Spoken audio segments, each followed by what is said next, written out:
Hello and welcome back everyone to a new episode of Loremaster Leveling. As always, my name is SneakyPod and I hope you're having an absolutely lovely weekend here. Well, probably by the time this has been uploaded it's no longer the weekend, but you can see the date here up in the corner. I hope you had a lovely weekend back when this was first recorded. Anyway, wow, BlizzCon, still completely gobsmacked by it. Who else likes the idea of world PvP coming back with in the form of, like, you know, do these specific objectives, build these war fronts, plunder islands? I mean, I thought it was a cool idea back in BC that the zones had these open world PvP objectives, but they weren't very well implemented. So I'm really hoping that Blizzard has learned from that experience, learned from how fun Winter Grasp was, even though that implementation wasn't completely correct either, as Winter Grasp was kind of a thing in the beginning of the expansion of Wrath, but then kind of faded away. I mean, I used to fish there and gank people and stuff like that throughout the expansion, but still, it wasn't something that was very concerted. That happened throughout the expansion. I have a Drane mage here. Hopefully he doesn't feel vindictive. Oh, he doesn't. Good. Anyway, so yeah, I'm not even a PvPer, but I'm super excited about the Warfront addition to the PvP crowd, and to be able to do that sort of stuff when I feel like PvPing. It seems like it could be something that is catering to very, very hardcore people who want to be really good at that and dominate the world for their faction, but also allow for some of these smaller objectives to be done on a casual basis, where you kind of like you read up on a wiki or someone tells you what to do. Oh, nice, a rare. And you're basically like, okay, I'm going to go and do that. Point me in the right direction and I will do that. So, I mean, this might probably just be me having very, very good memories of Alterac Valley, and I'm basically going, Alterac Valley is coming back, and I do remember when they had the South Shore event. It was chaotic, don't get me wrong, it was chaotic, but it was also fucking amazing, at least for me, who still remembers some vestiges of world PvP that happened even on Bronzebeard, back where I played first. That was a normal server, a non-PvP server. Those will be extinct, by the way, as well, from what I read. So yeah, I really liked the small world PvPing that I got into, and I'm really happy that they're trying to bring it back, because that dynamic element really brings the world to life. Because one of the big gripes I have with zones like Westfall is that the invasion of Sentinel Hill is ongoing. It's an ongoing war zone all the time. Same thing with in Ashenvale, it never ends. And that, to me, is like, you have these fightings going on all the time between NPC guards and enemy NPCs, and that, to me, is more immersion breaking than saying there's a Defias infestation that isn't going away, but it's just lingering there, and you can see the NPCs, but they're not really attacking or anything. I mean, if you have to choose either or, and they're not, both have problems in their implementation in terms of immersion, I think the one where you don't see them constantly fighting the same battle is less immersion breaking, because then you can have the players come in and dynamically, oh, we need to sell stuff, yeah, dynamically kill these or fight against the whatever infestation you have, or like big baddie in the zone, and then they will do that for a bit, an hour, maybe two, then go away. Next player, there will be peace. Some will be sort of calm and normal looking. Next player will come, do the same thing. And that, to me, is just more pleasant in terms of immersion. I don't know really how to explain it. I hope I make myself sort of understood, though. It's just my preference, if you want. And I think that is what it looks like. And yeah, I'm in the hype train here, in the engine room, putting more coal into the fire. so I'm not exactly, you know, most impartial commentator on this. But to me, it seems like we're going to get more of the static, and I don't mean static in a bad way, but static zones, where players then come in and invade it and fuck shit up and make it dynamic. And it's the players that do the dynamic thing, not the NPCs.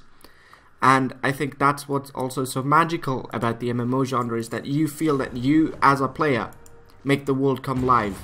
Oh dear, we have Bloodlord Mandakir, and we've become level 30. For any of you who don't know Bloodlord Mandakir, here is a boss in Zul'Gurub. Used to be a boss, and we just revived him, basically. So let's see what he has to say before I continue. Goblin. Goblin, Goblin, Goblin. You didn't think I was a friend, did you, Goblin? Ah ha ha ha ha. You've served your purpose. I've returned to the realm of the living, and it's all thanks to you. So instead of killing you, I'm going to make you a deal instead. Give me the raptor. You must already know that she's no normal raptor, and I need a replacement for Organ. Organ is was in the old Zul'Gurub boss fight with Mandakir, and we killed her. Nice reference to that, by the way. Do it, or both you and the Witch Doctor will taste my rage. Deliver the Lashtail Raptor Egg fragment to Bloodlord Mandakil in Cromgold Base Camp. Oh dear. See, Nimboya, you're always going on with don't mess with the voodoo, and we ended up messing with the voodoo. All I ask is the Raptor Goblin. Give it to me, and the troll lives. Oh, so I live either way. Probably not what he's intended. And why do you have a Crusader enchant on your sword? You're not a paladin. Okay, well, we'll be nice. We'll give it to you. I'm glad to see you've come to your senses. Come and visit us in Zul'Gurub sometime, Goblin. I'll be watching. Yes, I will come and visit you and kick your ass. Or at least some version of me has come and kicked your ass a couple of times in Zul'Gurub. There we go. We got a new talent. Let's do all of this stuff, and then we'll continue. Oh dear. I don't even remember what I wanted to choose. We have Night Stalker. While Stealth or Shadow Dance is active, you move 20% faster and your abilities deal 12% more damage. Interesting. Subterfuge. Your abilities requiring Stealth can still be used for 3 seconds after Stealth breaks. Also increases the duration of Shadow Dance by 1 second. Or Shadow Focus. Abilities cost 25% less energy while Stealth or Shadow Dance is active.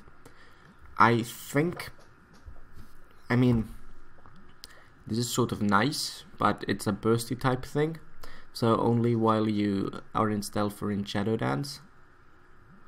This is weird. This is PvP basically, giving you a chance to stun lock people. And this is kind of, both Night Stalker and Shadow Focus are basically going in at making Shadow Dance a damage increasing cooldown. This is just, you can use more abilities for less energy while you do that. And this is basically, you just deal 12% more damage. And I don't know if the actual ability to use more attacks outweighs 12 damage in total, but I think it does, so I'm going to go with that. Alright. What's be on your mind? Let's do this quest, and then I will go back to my rant. Not rant, but explanation, if I remember where I was. Thank you, Teferona. I know you didn't have to save my life, and well, I am thankful. The return of Bloodlord Mandakir is ill news. He was killed inside Zul'Gurub several years ago. Back in Vanilla, back in Classic, where we can soon, in a couple of years, whenever Battle for Azeroth launches, go and kill him again. And we thought we had seen the last of him and his kind. The trolls of Zul'Gurub were attempting to perform a hideous, horrible ritual. Yes, indeed they were. If Mandakir is alive, then it stands to reason that he's not the only one. The trolls at Bambala in the east may know more. Speak with their priestess. Alright. Spirits be with you. Okay. So, yeah. In terms of how to make the world feel alive, I like that the zones are static. That the world is sort of frozen in flux. Not frozen in state. With some things that make it dynamic from the NPC's point of view. Like, say, the Westfall Messenger quest where he patrols and you have to like find where he is, or some like events like say Halloween where you have the Halloween invasion by the Headless Horseman, things like that.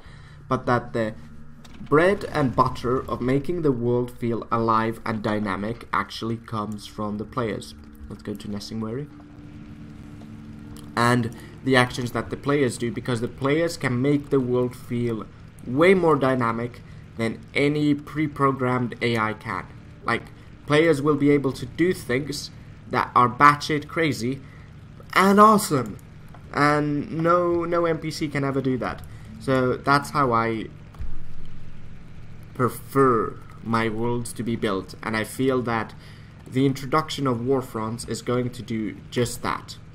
I mean, the whole exploring, like, you know, uncharted islands in the South Seas is probably going to make those small instances, because I'm going to treat them like instances, because I don't know any better at the moment, feel alive as well, because you're fighting against other players or other NPCs, and I think those are going to be fun things. Not really my sort of thing, because I never liked challenge coming from a timer, even though I do agree that it is challenging. I mean, anything can be challenging. It depends on the player. I just don't feel that the type of challenge a timer presents is the type of challenge that I like. That's why I like playing chess, for instance, but not the blitz type of chess where you have the clock ticking next to you, but the casual type of chess where you have as much time as you want, basically, to make a move. Let's kill you. But I think, yeah, this expansion seems to be chock full of ideas that I like and that I think are going to appeal to a lot of people, and it shows that Blizzard, at least to me, it seems that Blizzard has kept us in the dark all the time. We were basically always original. Blizzard never learns from their mistakes. Blizzard never learns. Blizzard needs to do this. Blizzard needs to do that. And now they've come up with this nice idea that isn't actually as polarizing to the community as any ideas that the community, or mostly, there were some good ideas that the community put forward, but isn't as polarizing as most of the ideas the community put forward to solve some of these issues. Like, I mean, for instance, in the flying debate, I'm really into the we shouldn't have introduced flying mounts to begin with, even though flying mounts were one of the things that made me really go like, wow, I really want to try WoW, and I've always loved getting new flying mounts and being able to fly, but from looking at it from a grander scale, I'd give that all up. But I realize you can't do that anymore. You just can't. And I think that the Pathfinder achievement system, and then you can quibble about when you should introduce it, like was it too early in Warlords, was it too late in Legion, is a great compromise, because flying should be, I think it makes it also feel more epic. It should be one of those things that is a milestone for you to achieve in the expansion. It shouldn't be something that gets handed to you directly. You have to earn it every single time. But that's obviously just me. But I think that these types of compromises that Blizzard has managed to do with very toxic topics like flying, or in this case classic, or bringing back world PvP, this expansion, I think it seems to be, is the culmination of their thought process of going into like, how are we going to solve these issues, and the fact that they never spoke about it was because they really didn't want to speak before they had a good idea, and then when they had a good idea, they obviously need us to be like hype as shit about it, and if they manage to like give us all of that out of left field, kind of like classic servers came, even with the whole Nostalrius thing. You remember my wish list episode, it was just a wish. I was basically like, this is never going to happen. I wish it will, but it's never going to happen. And then it did, and I was like, oh my god, Blizzard, you still love me. Let's kill you and go after these crocolisks. But yeah, I do think that as much as I tend to say that the introduction of looking for dungeons, so the cross-realm tool in Wrath, and especially Mop, so Mr. Pandarian being the high point of WoW 2, as it were, and everything before was WoW 1. This really marks what I'd personally think is WoW 3. And Legion has been a harbinger of this. We're trying to bring back some of that classic feeling that got people subscribed to WoW in the first place and loved this game and made us come back to this game every single time, even though we ended up quitting a couple of times. And I think Legion is the harbinger of this. And Battle for Azeroth really, I mean, I might be wrong here, but I'm just talking about my feelings as I feel them right now, seems to be the culmination of this. They figured out in Legion, we want to try these things and see if this works. Oh, we've already gotten the skin. And now they know what works, and they're slowly applying all these ideas that they've had en masse onto the game. And it's just going to launch a whole new WoW that I think is going to appeal to a much wider audience. Even though subs have been plummeting, even if they're never going to, you know, come back to the same levels that they did in Wrath. I mean, I am not advocating counting subs as a form of success anyway, because I figured if you can manage to turn a profit, no matter how small, with a sub base that truly enjoys your game, then you've succeeded. And I think WoW has always been able to do that. So if subs are not growing during Battle for Azeroth, like not the pre-launch sub hype when everyone subscribes again, but you know, in the content lulls, if subs are not stabilizing at a high point and like dropping after the honeymoon period, so to say, we will find a hardcore of WoW supporters that have basically said, okay, we're down with this game. We're going to like be here come hell or high water. And I mean, I would never count myself as one of those people, because I mean, I did play WoW before, or like intermittently after my quitting my professional WoW days, as it were, in Firelands. But I never played the game. I used the game world to do things, but it didn't feel like I played the game. It really did feel like I gave up on it. And it's nice coming back now, especially with Battle for Azeroth, where I'm kind of like, yes, all of those things that I felt super sad about having to give up on, because the game seemed to be changing into a way that I just couldn't, you know, follow down with it anymore. That's all coming back. It's like, it's an indescribable feeling, and I'm really excited about the future of WoW in that sense. Anyway, what are we supposed to do? We're supposed to go kill Stranglethorn tigers. Yeah, so let's do that, because otherwise we can't finish that last tiger killing quest in the Nessingwary expedition camp. Alright, taking a bit of fall damage there. Oh yeah, fall damage is also... I don't know why, I was just suddenly thinking about all the intermittent breaks I've had with WoW, especially joining other MMOs. There was AOC, Terra, Rift, Star Wars The Old Republic, basically every MMO you could name. Some of them I was more curious about, some of them I actually wanted to like replace WoW with. But it was super strange in Rift when there was no fall damage. That was like, it hit the uncanny valley so perfectly. It was like, wait, there is no fall damage. And yeah, somehow I was reminded of that when we just jumped down there with our bike and took a tiny bit of fall damage. Anyway, we should go here at this crossing. But we are, yeah. We're getting aggro from these geologists, so what we probably should do is stealth. But also one of many popular expansion topics for people. I mean, I don't have a roster of max level characters.